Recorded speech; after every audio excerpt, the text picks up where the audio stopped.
પશ્ચિમ બંગાળમાં એક મોટો ટ્રેન અકસ્માત થયો છે. પશ્ચિમ બંગાળના દાર્જિલિંગમાં સોમવારે સવારે લગભગ 9 વાગ્યે એક માલગાડીએ કંચનજંગા એક્સપ્રેસને પાછળથી ટક્કર મારી હતી.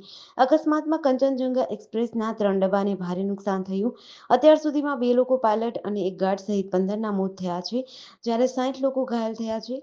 ગેસ કટર વડે ડબ્બા કાપીને લોકોને બહાર કાઢવામાં આવ્યા હતા. બપોરે 12:40 વાગ્યે સિયાલદહ માટે સ્પેશિયલ ટ્રેન રવાના થઈ છે. ટ્રેનમાં મોટાભાગના મુસાફરો માલદા અને બોલપુરના છે. સિંગલ લાઇન પર ટ્રેન સેવા શરૂ કરવામાં આવી છે. કંચનજંગા એક્સપ્રેસ પશ્ચિમ બંગાળના અગરતાલથી સિયાલદહ જઈ રહી હતી. રેડ સિગ્નલના કારણે એક્સપ્રેસ ટ્રેનને સિલિગુડીના રંગપાની સ્ટેશન પાસે રૂઈધાસા ખાતે રોકી દેવામાં આવી હતી.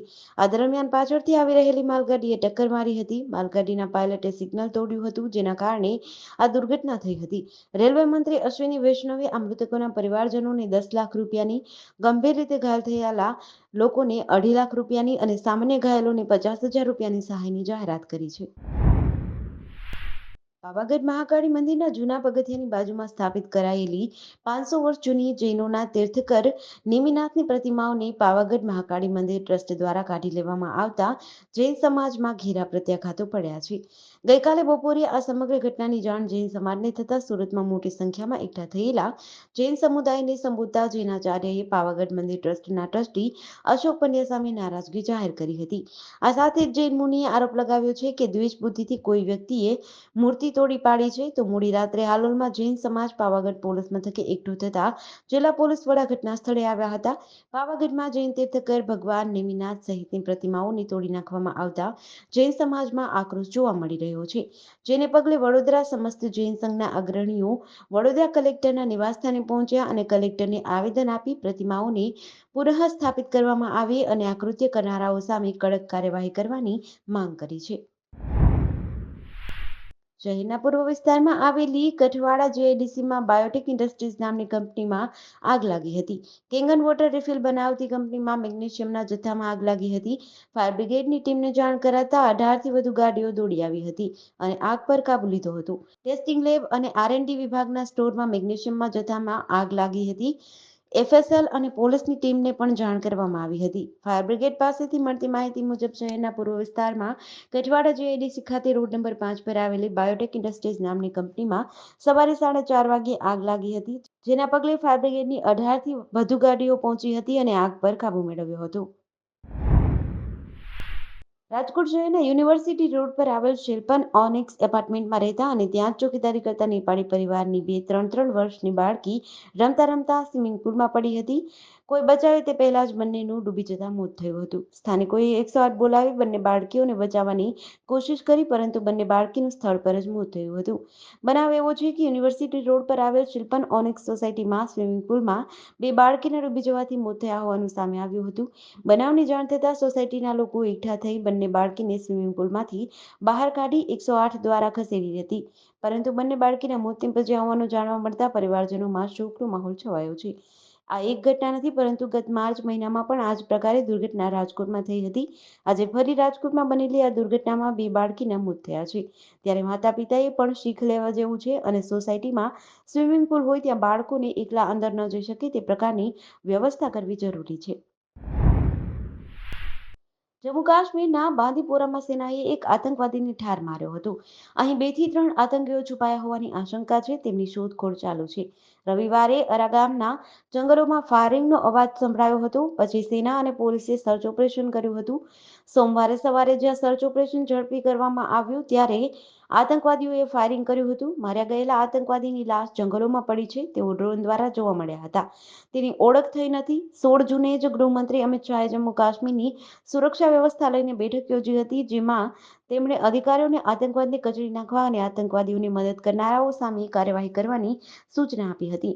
9 જૂન પછી 4 આતંકવાદી હુમલા થયા છે. જમ્મુ અને કાશ્મીરમાં 9 જૂનથી રિયાસી, કઠુઆ અને ડોડામાં 4 સ્થળોએ આતંકી હુમલા થયા છે, જેમાં 9 શ્રદ્ધાળુઓના મોત થયા હતા તેમજ સેન્ટ્રલ રિઝર્વ પોલીસ ફોર્સનો એક જવાન શહીદ થયો હતો. આ દરમિયાન એક નાગરિક અને 7 સુરક્ષાકર્મીઓ ઘાયલ થયા હતા. વેરાવળ સૂત્રાપાડા રોડ ઉપર કાળમુખા ટ્રકે રોડની સાઈડમાં ઉભેલા એક પરિવારને અડફેટે લેતા પિતા અને 7 વર્ષના પુત્રનું કમકમાટી ભર્યું મોત નીપજ્યું હતું.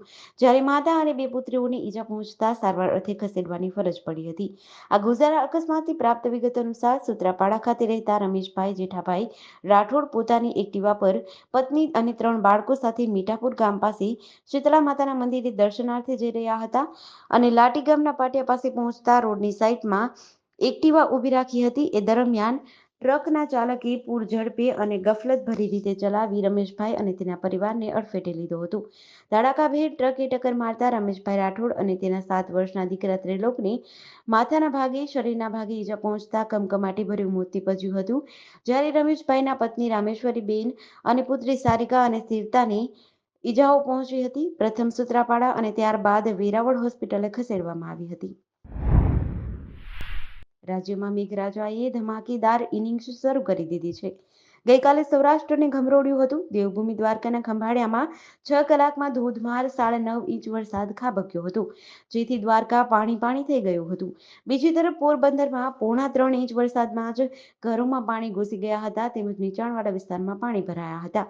સવારે 6 વાગ્યે પૂરા થતા 24 કલાકમાં રાજ્યના 25 તાલુકામાં વરસાદ થયો હતો. ત્યારે આજે પણ અનેક જિલ્લામાં હળવાથી મધ્યમ વરસાદની આગાહી કરવામાં આવી છે.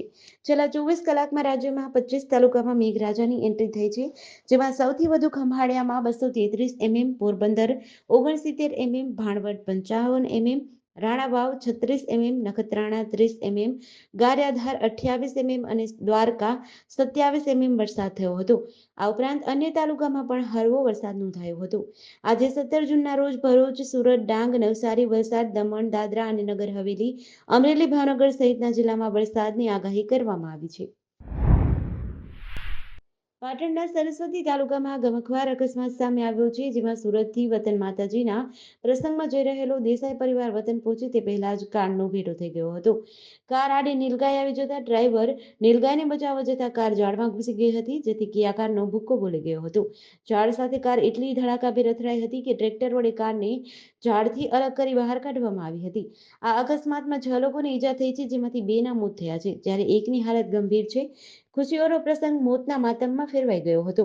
અકસ્માતમાં 5 વર્ષના મોહિતકુમાર મહેશભાઈ દેસાઈનું અને 65 વર્ષીય ઈશાબેન જીવાભાઈ દેસાઈનું ઘટના સ્થળે જ મોત નીપજ્યું હતું. જ્યારે ચેતનાબેન રાજુભાઈ દેસાઈને ગંભીર ઈજાઓ પહોંચી હોવાથી હાલ તેઓ ખાનગી હોસ્પિટલમાં આઈસીયુમાં સારવાર હેઠળ છે. જિલ્લામાં મુખ્ય ટુરિસ્ટ સર્કિટ તરીકે ઓળખાતા સોમનાથ, વેરાવળ, તાલાળા નેશનલ હાઈવે અને રાજ્ય ધોરીમાર્ગ ઉપરનું તેમજ જિલ્લા સેવા સદન પાસે ઇનાજ પાટિયા પાસે આવેલા ધાર્મિક દબાણના લીધે રાજ્ય ધોરીમાર્ગ પર રોડ સેફ્ટીની દ્રષ્ટિએ બ્લાઇન્ડ સ્પોટ જનરેટ થતા હતા, જેના લીધે વાહનનો અકસ્માત થવાની ભીતિ સર્જાતી હતી. જેથી જિલ્લા કલેક્ટર ડી જાડેજાની અપીલ અને લોક સહકારથી માર્ગ અને મકાન વિભાગ, ફોરેસ્ટ વિભાગ, મામલતદાર અને પોલીસ તંત્રના સંયુક્ત ઉપક્રમે નેશનલ હાઈવે પરની મસ્તાના બાબાની દરગાહ, જિલ્લા સેવા સદન પાસે અને ઇનાજ પાટિયા પાસે તેમજ તાલાળા વેરાવળ રોડ ઉપર આવેલા અનધિકૃત દબાણો દૂર કરવામાં આવ્યા હતા. વેરાવળ તાલાળા રાજ્ય ધોરીમાર્ગ ઉપર 3 જગ્યાએ ટોટલ અંદાજિત 8,000 ચોરસ ફૂટ જગ્યામાં આવેલ ધાર્મિક દબાણ રોડ ઉપરથી દૂર કરવામાં આવી લોકોએ સહકાર આપ્યો હતો. ભરૂચ શહેર જિલ્લામાં સોમવારના રોજ મુસ્લિમ બિરાદરોએ ઈદ ઉલ અઝહાની ઉજવણી કરી હતી. ઇસ્લામ ધર્મના મહાન પૈગંબર હજરત ઇબ્રાહીમ અલૈહિસ્સલામ અને હજરત ઇસ્માઇલ સલામની યાદમાં ઈદ ઉલ અઝહા એટલે કે બકરા ઈદનો તહેવાર મનાવવામાં આવે છે. વહેલી સવારે શહેર અને ગામડાઓની મસ્જિદોમાં મુસ્લિમ બિરાદરો દ્વારા ઈદની ખાસ નમાજ અદા કરી નાના મોટા એકબીજાને ગળે મળી ઈદ મુબારકબાદી પાઠવી હતી. શહેરમાં ઈદગાહ ખાતે બકરી ઈદની વિશેષ નમાજ અદા કરાઈ હતી. ઈદ ઉલ અઝહાના તહેવાર નિમિત્તે પોતાના મરહૂમ સ્વજનોની માટે દુઆ કરવા મુસ્લિમ સમાજના બિરાદરો કબ્રસ્તાનમાં જઈને ત્યાં સ્વજનોની કબરને ફૂલ ચડાવી ફાતિહા પઢીને તેમને યાદ કર્યા હતા. ત્યારબાદ હજરત ઇબ્રાહીમ અલૈહિસ્સલામ અને હજરત ઇસ્માઇલ સલામની યાદમાં કુરબાની કરી હતી. સાંજના સમયે પરિવારો શહેરમાં આવેલા હરવા ફરવાના સ્થળોએ ઉમટી પડી તહેવારની ઉજવણી કરવા ઉત્સાહભેર ઉમટી પડ્યા હતા.